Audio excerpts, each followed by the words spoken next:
seem like it's not about the red team. It really is, because it's like, it's so easy to like pick apart Afghanistan. I feel like that's such a bullshit one. Yeah, did they stick the landing? No, they didn't. They did not stick the landing on Afghanistan. I'm not 1,000,000% sure. Well, guys, I spoke about Bill Maher like 2 days ago, and I wanted to come back to this because I went back and I re-watched this entire segment and, of course, the entire podcast itself. But this little bit that you saw just now about basically him saying that Afghanistan is a non-issue should be, let's just say, enough to tell you that Bill Maher is not exactly what we call a... well, you guys already know how I feel about Bill Maher, so I don't think I have to say any more, at least as far as that's concerned. However, I do feel like another video needs to be done, because when somebody says that Afghanistan is a non-issue, I look at them and I think to myself, wow, what a POS you really and truly are. So 13 dead, and of course there's a lot more here. Don't worry, we're not just going to focus in on Afghanistan, even though I'll explain why it is that it's not a non-issue. It's actually still a very big issue. But 13 dead, 11 Marines, 1 corpsman, and 1 soldier. Now, obviously, as a veteran myself, a combat veteran, you think that I obviously take this issue very seriously. And yes, I do. It's also the main reason why it is I've always said that you don't want the left to touch the military. And I want you to also understand that the left itself does not understand the military. And this is a reason why it is that the way they are about this issue. There are some people on the right, by the way, who are also, how do I say this, not very good in this issue. For a long time, I used to think when somebody said, thank you for your service, I used to think that that was genuine. Then I went through a stage thinking to myself that, okay, maybe it's not genuine, it's just a thing to say. And then I realized that a lot of people just aren't that versed on exactly what the military does. Now, this video, like I said before, is not going to be just about the Afghanistan issue. However, it's about exactly why it is that Bill Maher is not exactly somebody that you should trust, once again, when it comes to these issues, when it comes to politics, and when it comes to the nation at large. As I've said in several videos before, Bill Maher, he kind of helped create this environment that we're in. Through his commentary, through his constant bashing of those on the other side, his constant, let's just say, dismissal of those voices who'd been warning him for a very long time this was coming. And of course, he's obviously living in the nightmare that he helped create. But still, though, as I said before, 13 dead, 11 Marines, 1 corpsman, and 1 soldier. Then, of course, you've also got this famous image of Biden at Dover checking his watch while the troops are coming off the plane. And, of course, like I said before, there are some who just think that the troops are just good old-fashioned bodies just to go out there and get killed, because that's the way some of these people think. But that's not the case. The veteran issue is obviously a very important issue, and right now we have a lot of homeless veterans that are, quite frankly, being brushed to the side in favor of illegals. By the way, this is the policy that Bill Maher did, in fact, vote for when he voted for Joe Biden, when he voted for Barack Obama twice, when he voted for John Kerry, when he voted for Al Gore, when he voted for Bill Clinton both times. I'm pretty sure he's been voting Democrat his entire life. People love to say that Bill's just a good old-fashioned classical liberal. But as I've said in many videos, he kind of helped create this. And in the last video, I talked about the fact that he just, quite frankly, is just another mouthpiece for the media. He's just anti the whole woke thing. But then again, though, like I said in that video, he helped create it. And, of course, then he had Patrick Bet-David on the other day. And Patrick Bet-David is not the most conservative guy in the world. He's not the biggest Trump voter in the world. I mean, he's not even really that conservative. He's more of a results kind of guy. But, of course, he's gotten saved. He's become a Christian. He's married. He's got kids. And, of course, there are some issues I do disagree with Patrick Bet-David on, especially when it comes to guns. But Patrick Bet-David, for the most part, is becoming more and more base, mostly due to the environment that he's in. Now, some people think it's just a great big giant grift. But, of course, over time, some people see some things and they eventually become a little bit more conservative. And some people think that Bill Maher is doing the exact same thing. But Bill Maher is not becoming more conservative. If anything, he's a bigger POS than he's ever been. He just is going out of his way to hide it. Like I said before, he helped create this nonsense. A lot like it was back in 2020, right before COVID, when he said this little bit. The economy, because this economy is going pretty well. We have to, what? Why is that funny? It is going well for now. For now, right. That's my, thank you. That's my question. Is like, I feel like the bottom has to fall out at some point. And by the way, I'm hoping for it, because I think one way you get rid of Trump is a crashing economy. Yeah. So please, bring on the recession. The header is there, all right? The header is there, obviously, for copyright reasons. Let me say this really quick. I got out of the Marine Corps in 2007, late 2007. And the economy, quite frankly, I didn't think it was bad because I got a job at the time. I was working relatively full-time hours, and my hours started getting cut. And I started looking into it. And of course, I found out that not everybody was as good as I was when it came to jobs. People were getting 2 jobs at a time. Some people were only getting maybe 15 hours a week. Some people were getting a little bit more. Some people were getting a little bit less. The fact of the matter is that the economy was not treating everybody in the world the same.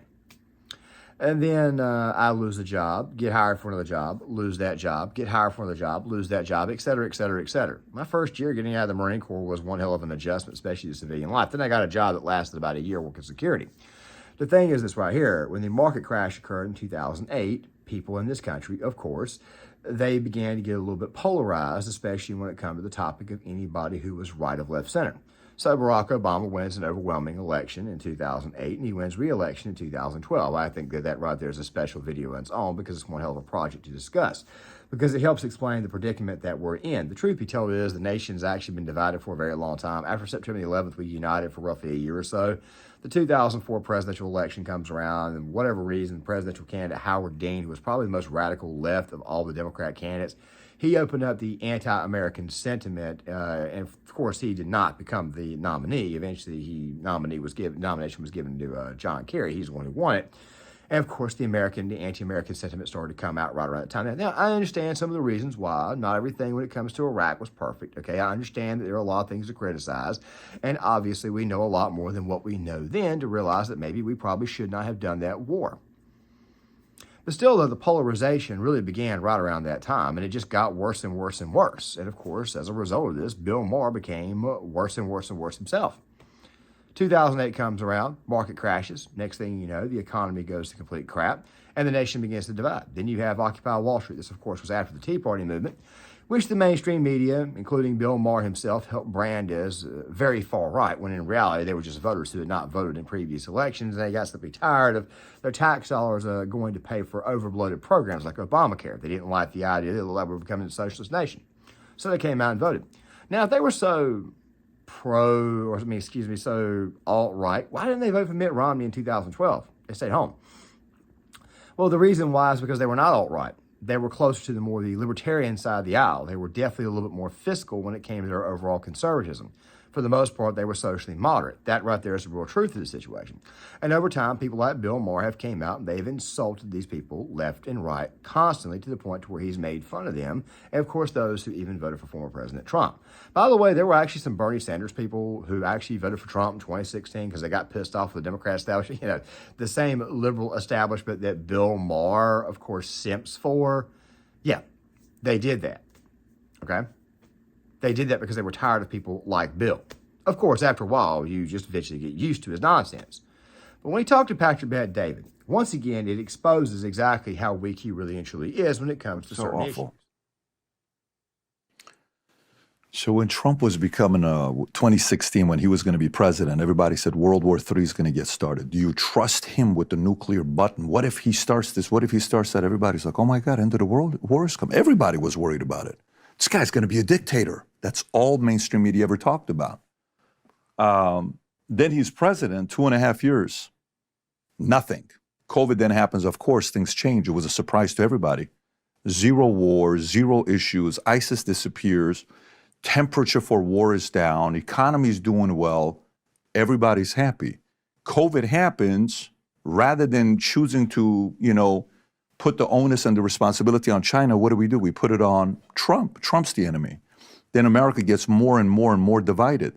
When 9/11 happened... I'll bring it back to Afghanistan at the very end of the video, so just stick around. I'll get right back to that in a second. Now, I already mentioned Afghanistan earlier. You guys obviously heard some of that, but obviously the smugness is still there, okay? It's still very, very much there. It's always going to be. That's a part of his personality. And I've had people that I know say, man, you really and truly go hard on Bill Maher. I go hard on Bill Maher because he's largely responsible for a lot of the crap that we're dealing with today. I can't defend this man. I never really and truly can. Even if he gets in trouble with his own side, I just laugh at him. I just do. I really and truly have absolutely no sympathy for this guy. Why would I have sympathy for somebody who's a multi-millionaire who lives in very, very liberal California where there's crap all over the place? Why in the world would I feel sorry for him? Why would I? Now I can already hear somebody say, well, don't you have a favorite actor? Yeah, I have a favorite actor. I have favorite personalities who make a lot of money, but they don't pay my bills. So why the hell would I feel bad for them? Say it's Bush's fault. We said 9/11, except for Michael Moore. When 9/11 happened, we didn't say it's Bush's fault. 9/11 happened, we said the enemy's out, America united. So I think we had an opportunity to be united during COVID. I think we missed the mark by picking on that guy. And then it was, you're a Democrat, you're a Republican, I'm supposed to hate you. And then there was division. Then Biden gets elected, and everyone's like, this guy's going to be the president of peace. Really? Yeah, okay, cool, let's see. He's going to be the one that's going to bring peace. Shambles with Afghanistan. Then you got Ukraine and Russia. Then you got Israel and Hamas. Okay, I get it. You're on the red team. I don't have a team like that. It's not about the red team. It really is, because it's like, it's so easy to like pick apart Afghanistan. I feel like that's such a bullshit one. Yeah, did they stick the landing? No, they didn't. They did not stick the landing on Afghanistan. The red team, blue team thing, that's kind of how Bill thinks. I mean, I used to think the exact same way. Then I kind of got into it and realized that my team was not as great as I thought it was. And yeah, it's just that kind of thinking there. But just know that, you know, while the wokes are definitely giving Bill problems, this is who he really is. The red team, blue team thing. All right, this is just who he is, okay? And that line of thinking, and I'm really glad Patrick Bet-David was the one to kind of expose this, because Patrick Bet-David has this way of getting it out of you. He's got a very stealthy way of doing it.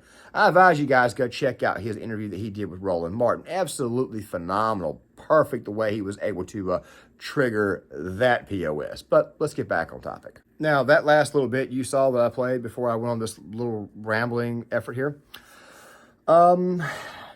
We're talking about 9/11, we're talking about COVID, and we're talking about all that type of stuff. And of course, Bill Maher got what he wanted. He got the recession that he wanted that I mentioned earlier. He got that, okay? That right there is what he wanted. He got the recession. That's what he wanted. He wanted a recession. Of course, you know, at the same time, we still blame the orange guy for COVID when it was actually China that hit us. You know what really bothers me is that I have to come out here and I have to use a politician who actually schooled Bill Maher in his own program to help explain why it is that it's not exactly all Orange Man's fault. The reason why I have to use this politician, and I don't like using this politician, is because, quite frankly, I got a lot of issues with Dan Commie-Shaw. Here's a part of it. January 29th, you got to get ahead of this. February 10th. 2 days later, he implemented a restrictive travel ban from China, which he was widely criticized for. It sounds to me like you're fully agreeing with President Trump on this when everybody else disagreed with him. And if you're saying that you wish that travel restriction had been more extreme, okay, fine. You apparently had the foresight back then, but when nobody else did. But the fact is, you know, if Joe Biden was in charge at that moment, he's already said he wouldn't have done it. He criticized it at the time. And this week, Senator Tom Cotton and Congressman Dan Crenshaw introduced a bill that would allow Americans to sue China in federal court to recover damages for death, injury, and economic harm caused by the virus, by silencing doctors and journalists who tried to warn the world about the coronavirus. The Chinese Communist Party allowed the virus to spread quickly around the globe. Let's let Americans sue the Chinese government. So this bill would simply change the Foreign Sovereign Immunity Act so that we can actually do that in our courts. We would do it in a select few courts so that it doesn't become overwhelming. To do with that travel restriction, which would actually stop President Trump from implementing the life-saving travel restrictions that he did implement. He said he stopped people coming in from China. He did not. He said he was ahead of it. 43 countries did it before we did. There are still people coming in from China. He only stopped foreign nationals. Yeah, okay, let me address that, because I know that's what people are saying right now. But the reality is, it was about 40,000 people came in after that. These are U.S. citizens and green card holders and passport holders being repatriated. U.S. citizens. So you have to make the argument then that we shouldn't allow them in. And I mean, it sounds to me like you're fully agreeing with President Trump on this when everybody else disagreed with him. Completely, let me stick to February. Completely wrong. Go forward, because you mentioned February 25th. The day before, February 24th, that's when the administration requested $2.5 billion from Congress to fulfill, CDC, NIH, and FDA funding to combat the virus and the potential spread of it. What happened right then? I'll tell you, because I was in Congress and I know what happened. Did we vote on a supplemental funding bill? No. So fast forward a couple of weeks when the president actually asked Congress for supplemental funding to combat the virus, $2.5 billion. What did Nancy Pelosi do? Instead of putting that money on the House floor to be voted on, she put a bill to ban flavored tobacco. That was the priority of the Speaker of the House. By March 3rd, there was only 102 cases in the United States, and yet I'm hearing criticism that we should have been locked down weeks earlier. But would you think the American people would have accepted that with only 100 cases in the United States? You also hear a lot of criticism for Trump being overly optimistic.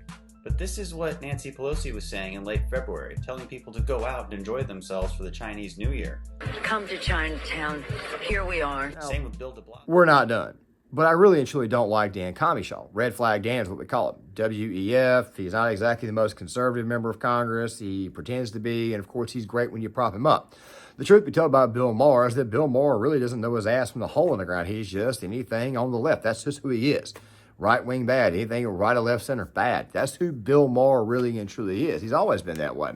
As a matter of fact, I remember Bill Maher being the subject of a piece when I was 7, 8 years old where he tried to explain the constitutionality in a video that was designed for kids. And I just remember thinking, looking back on that, why in the world did they use Bill Maher? Why in the world did they do that? Is that right there a reason why it is that millennials and late stage Gen Xers are so daggone liberals because they were using Bill Maher and everything?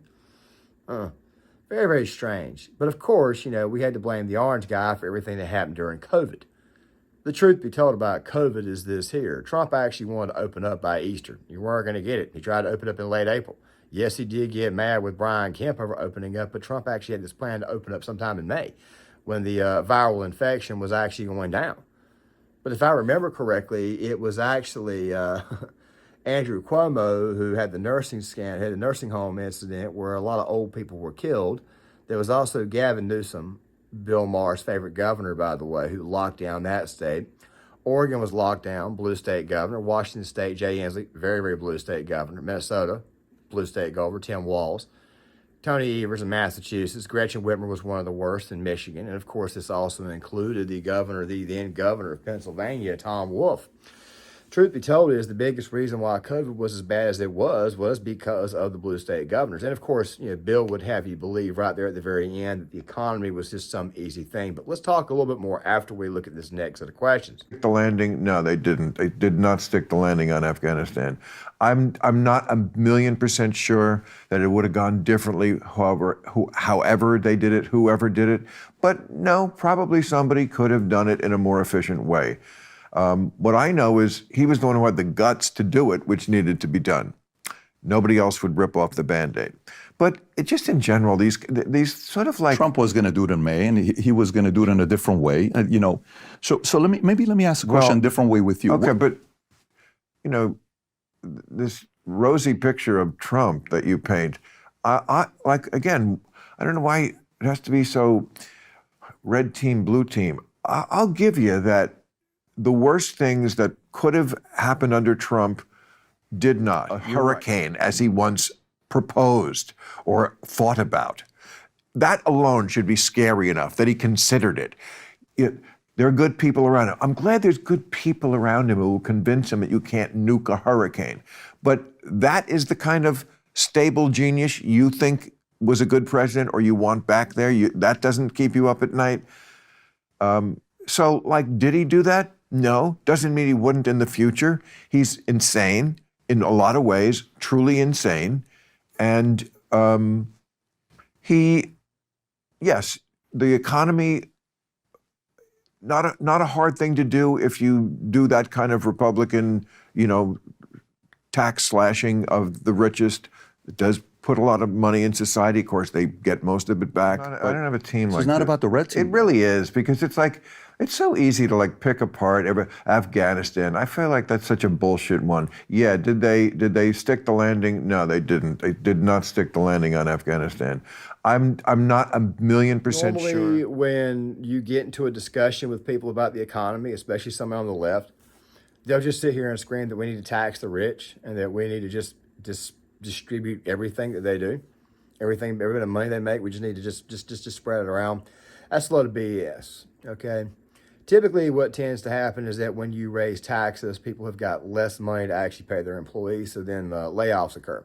The current economy that Joe Biden has, and of course he loves to tout Bidenomics with these 14 million brand new jobs, even though 9 million of them were created post-pandemic or coming out of 2021, actually retrograde back all the way back to 2020. We were in the middle of a K-shaped economy. A lot of this was blue states beginning to open back up. Red states were the first ones to open up. People went back to work. They started working back part-time, then eventually started back working full-time. This trend continued through 2021, and blue states were still locked down. This trend, by the way, also continued through 2022, and next thing you know, everybody's just getting part-time jobs. When you actually look at the congressional budget report, you look at the actual unemployment rate, when you look at underemployment, when you look at people leaving the workforce, the economy actually looks a lot worse. Also, to go on top of this, if it was so great, why would Joe Biden's economy, why would his approval rating be below 40%? Then you get this other question, too, which, of course, I was trying to get to earlier because I wanted to do this in a linear fashion. The world itself and foreign policy. Let's go back to Afghanistan. What happened in Afghanistan? You had two ways for the men to go out to leave. Two ways. Two ways is what you had. Kabul and Bagram. Biden shut down one of the airports. Stupid. Very stupid. That's really what got our men killed. You see, if you've got those two airports versus one, you can get more people out at one time. You can move a little bit faster. Of course, Biden will tell you that was General Mark Milley, and Mark Milley was in the Trump administration the previous year, but he was also single-handedly trying to sabotage that administration. Truth be told, we have way too many traitors in our government. The agreement. Well, let's take a look at the actual agreement, because this right here is what Bill will never admit. In 2019, Donald Trump was negotiating this deal with Afghanistan, with the Taliban. And of course, I did not like the deal. Of course, somebody's going to sit here and say red team, blue team like Bill Maher did. And don't worry, we'll talk about that here in a second. He sat here, and what Trump did was he made a deal to to let some people in the Taliban out. I didn't like that deal. However, the deal was to bring most of our troops back home and have some troops remain there. It was conditions-based. It was set to be implemented in May of 2021. Conditions-based means it depends on the conditions on the ground, which means that while cutting out 2,500 men, Trump could then turn right back around and say, you know what, man, put another battalion of Marines down there, put another division of U.S. Army personnel down there, put a few battalions down there, go ahead and bump those numbers back up to 10,000 or 15,000, which is actually the suggestion from former Ambassador John Huntsman, who ran for president in 2012. 15,000 men at QRF Force to keep things in place.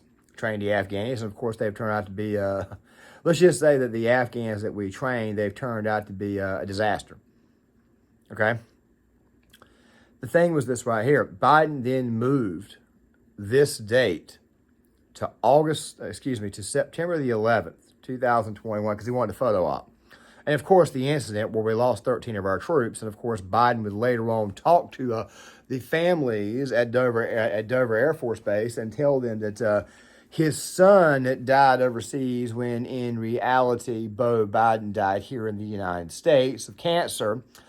He would go out of his way to try to make the families think that he had lost something himself, when in reality, the families just did not want to hear what the hell Biden had to say. They wanted him to keep his mouth shut. They wanted him to be quiet because they held him responsible.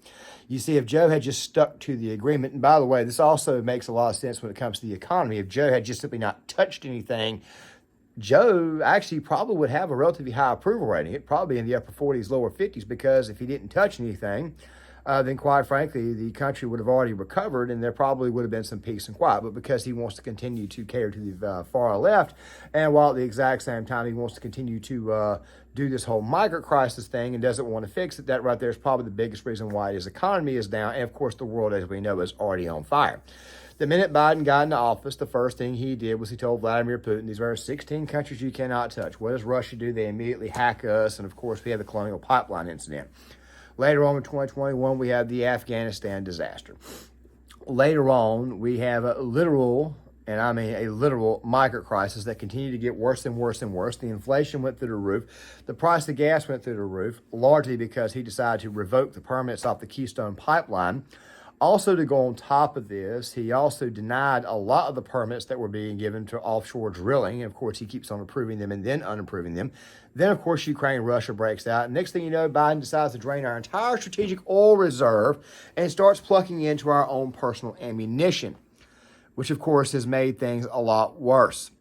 He has went out of his way to prosecute the sitting Republican nominee for president, even though one of those cases appears to be falling apart, the Georgia case.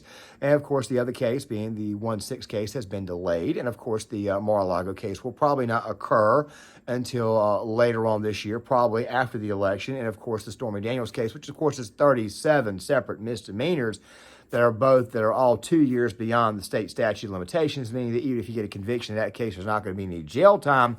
Fact of the matter is, the American people have been through a lot of crap because of people like Bill Maher, or just his thinking, this whole simp for the establishment. So when I said the other day that he was pretty much state media, I meant it. He's pretty much state media. And not only is he state media, but you can also see that he's also a bit of a POS. To sit here and say that Afghanistan is a non-issue, and like I said, we haven't even mentioned Israel, Gaza, or the fact that Biden also sent money to Iran right before the attack on October the 7th. And of course, all the protests and all the craziness that you've seen. Fact of the matter is that Bill Maher is a POS. That right there is what he is.